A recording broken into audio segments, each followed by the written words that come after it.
In the rise of a lot of animes that are long and us not having a lot of time with the jobs and such, I figured it would be a good idea to just have an occasional video of me rambling about stuff into the ether. After all, this is a show about me rambling about anime, so why can't I ramble about anything else? Well, the only thing I'll try not to ramble about is contemporary politics, because those are stupid and pointless. So, recently I was perusing YouTubes and listening to the news my wranglers tell me, and I heard of a peculiar thing regarding Warhammer 40k and Fallout, and if Fallout as a franchise was never really that interesting to me outside of the world building, also I kinda don't consider anything Bethesda's doing with it as canon anyway, the 40k stuff has piqued my interest a bit more. The problem was as thus. Adeptus Custodes can now recruit women into their ranks.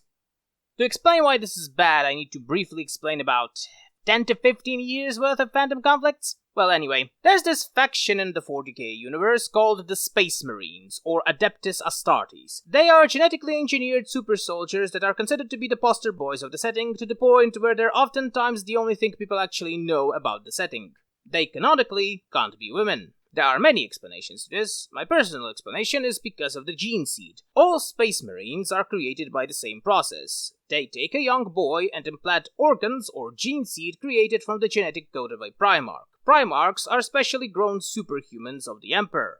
All Primarchs are male, and not only that, all gene seed takes over the body of the young boy, gradually replacing his genetics with that of a Primarch, turning the boy into a mini-me of the Primarch, if you will. This is the reason why there can be no women Space Marines. The gene seed will reject her, and she will die. But that never stopped the fans of certain political persuasion to argue for or against female Space Marines, and this conflict was brewing in the community for a long time, as though nothing stops you from just painting your minis in a special way and declare them women, canonically they couldn't be. And with the advent of culture wars in the West, this topic became but a part of the eternal polemics of progressivism versus conservatism. Adeptus Custodes, on the other hand, are made using a different process called gene alchemy, or something like that is slower and more volatile than a Space Marine creation, but also trains better soldiers who act as Emperor's personal guard. Originally, it was stated that they were trained only from sons of Earth noble houses. And now they also can train women as well. This naturally merged into the female Space Marine debate and resulted in a shitstorm. And my personal opinion on this is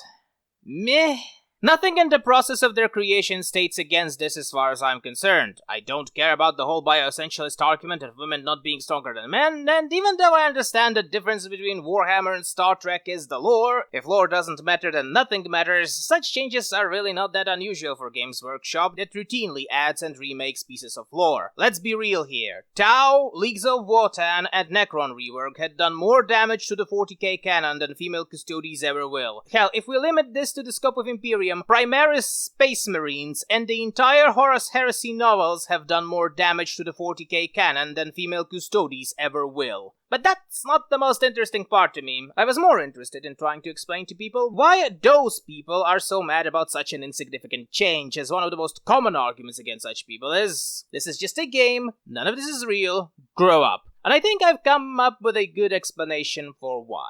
If you have ever been angry at the Holocaust deniers, flat earthers, lost causers, or any other of these movements, you already understand why people are so bitter about female Custodes. The logic is, ultimately, the same. Our understanding of the world and history is built on a body of information that is generally accepted by the vast majority of people. So if someone starts to revision or critique this information, some backlash against it is inevitable, especially if these people also believe that these changes are ideologically motivated. Fanaticism has the same roots as nationalism. In fact, the older the fandom is, like Lord of the Rings, the more it stops being a fandom and starts being a proto-nationalist movement. There is a reason why Russians, who are in these days especially wary of other national identities, are going on a crusade against people who learn Quenya. And the people who are dismissive about this historical revisionism at best simply don't really think of this whole thing that seriously, just like many people don't really think about their citizenship that often in their lives. At worst, do not really like the notion of nationalism, even in this lesser form of it, and are actively guided by their own instinct to dismantle it whenever they can.